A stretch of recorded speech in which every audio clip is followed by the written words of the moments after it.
राधिका और नवीन को आज तलाक के कागज़ मिल गए थे। दोनों साथ ही कोर्ट से बाहर निकले। दोनों के परिजन साथ थे और उनके चेहरे पर विजय और सुकून के निशान साफ झलक रहे थे। 4 साल की लंबी लड़ाई के बाद आज फैसला हो गया था। 10 साल हो गए थे शादी को, मगर साथ में 6 साल ही रह पाए थे। 4 साल तो तलाक की कार्रवाई में लग गए। राधिका के हाथ में दहेज के सामान की लिस्ट थी जो अभी नवीन के घर से लेना था, और नवीन के हाथ में गहनों की लिस्ट थी जो राधिका से लेने थे। साथ में कोर्ट का यह आदेश भी था कि नवीन 10 लाख रुपए की राशि एकमुश्त राधिका को चुकाएगा। राधिका और नवीन दोनों एक ही टेम्पो में बैठकर नवीन के घर पहुंचे। दहेज में दिए सामान को निशानदेही राधिका को करनी थी, इसलिए 4 वर्ष बाद ससुराल जा रही थी। आखिरी बार, बस उसके बाद कभी नहीं आना था। उधर सभी परिजन अपने अपने घर जा चुके थे। बस 3 प्राणी बचे थे, नवीन, राधिका और राधिका की माताजी। नवीन घर में अकेला ही रहता था। माँ बाप और भाई आज भी गांव में ही रहते हैं।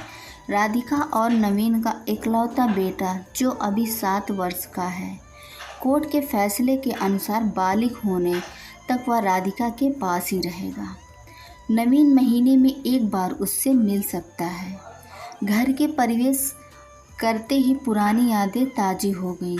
कितनी मेहनत से सजाया था इसको राधिका ने। एक एक चीज़ में उसकी जान बसी थी। सब कुछ उसकी आंखों के सामने बना था। एक एक ईंट से धीरे धीरे बनते घंघोरते को पूरा हुए देखा था। उसके सपनों का घर था। उसका कितनी शिद्दत से नवीन ने उसको सपनों को पूरा किया था। नवीन थका हारा सा सोफे पर पसर गया।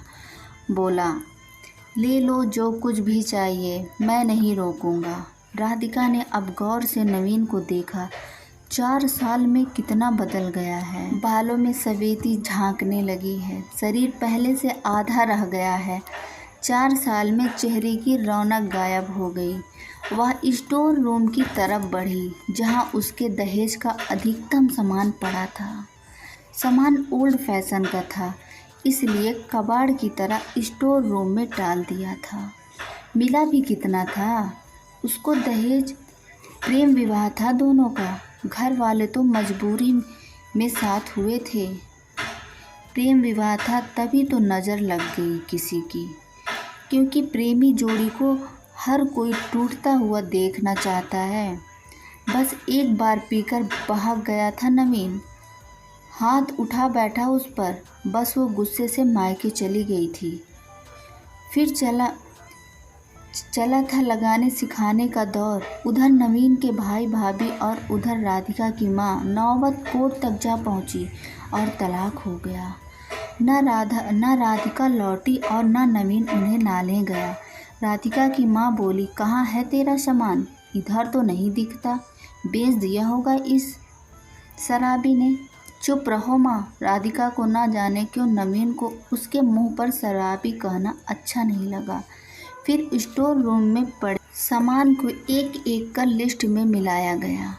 बाकी कमरों में भी लिस्ट का सामान उठा लिया गया। राधिका ने सिर्फ अपना सामान लिया, नवीन के सामान को छुआ भी नहीं। फिर राधिका ने नवीन को गहनों से भरा बैग पकड़ा दिया।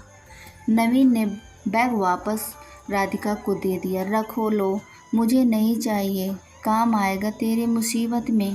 राधिका की माताजी गाड़ी वालों को फ़ोन करने में व्यस्त थी। राधिका को मौका मिल गया। ओनवीन के पीछे उस कमरे में चली गई।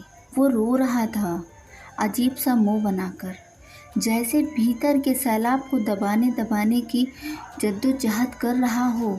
राधिका ने उसे अभी कभी रोते हुए नहीं देखा था, आज पहली बार देखा। ना जाने क्यों दिल को कुछ सुकून सा मिला, मगर ज़्यादा भावुक नहीं हुई। सदे अंदाज में बोली, इतनी फिक्र थी तो क्यों दिया तलाक? मैंने नहीं दिया, तुमने दिया। दस्तखत तो तुमने भी किए। माफ़ी नहीं मांग सकते थे? मौका कब दिया तुम्हारे घर वालों ने? जब फ़ोन किया काट दिया। घर भी आ सकते थे, हिम्मत नहीं थी। राधिका की माँ आ गई। वो उसका हाथ पकड़कर बाहर ले गई। अब क्यों मुँह लग रही है इससे? अब तो रिश्ता भी ख़त्म हो गया। माँ बेटी बाहर बरामदे में सोफे पर बैठकर गाड़ी का इंतज़ार करने लगी। राधिका के भीतर भी कुछ टूट सा रहा था। दिल बैठा जा रहा था। वो शून्य सी पड़ती जा रही थी। जिस सोफे पे बैठी थी उसे गौर से देखने लगी। कैसे कैसे बजट करके उसने और नवीन ने वो सोफ़ा ख़रीदा था। पूरे शहर में घूमी थी तब यह पसंद आया था। फिर उसकी नज़र सामने तुलसी के सूखे पौधे पर गई। कितनी शिद्दत से देखभाल किया करती थी। उसके साथ तुलसी भी घर छोड़ गई। घबराहट और बढ़ी तो वह फिर से उठकर भीतर चली गई। माँ ने पीछे से पुकारा मगर उसने अनसुना कर दिया। नवीन बेड पर उल्टे मुंह पड़ा था। एक बार तो उसे दया आई उस पर, मगर वह जानती थी कि अब तो सब कुछ खत्म हो चुका है, इसलिए उसे भावुक नहीं होना है। उसने सरसरी नज़र से कमरे को देखा। अस्त व्यस्त हो गया है पूरा कमरा।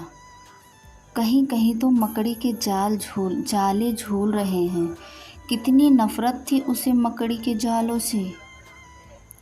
फिर उसकी नज़र चारों ओर लगी उन फ़ोटो पर गई जिसमें वो नवीन लिपट कर मुस्कुरा रही थी। कितने सुनहरे दिन थे वो। इतने में माँ फिर आ गई। हाथ पकड़कर फिर उसे बाहर ले गई। बाहर गाड़ी आ गई थी। सामान गाड़ी में डाला जा रहा था। राधिका सुन सी बैठी थी। नवीन गाड़ी की आवाज़ सुनकर बाहर आ गया।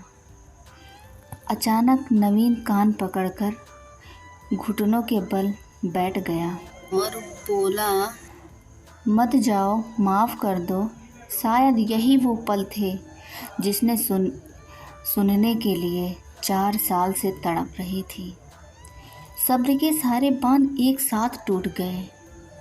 राधिका ने कोर्ट के फैसले का कागज़ निकाला और फाड़ दिया। और माँ कुछ कहती उससे पहले ही लिपट गई। नवीन से साथ में दोनों बुरी तरह रोते जा रहे थे।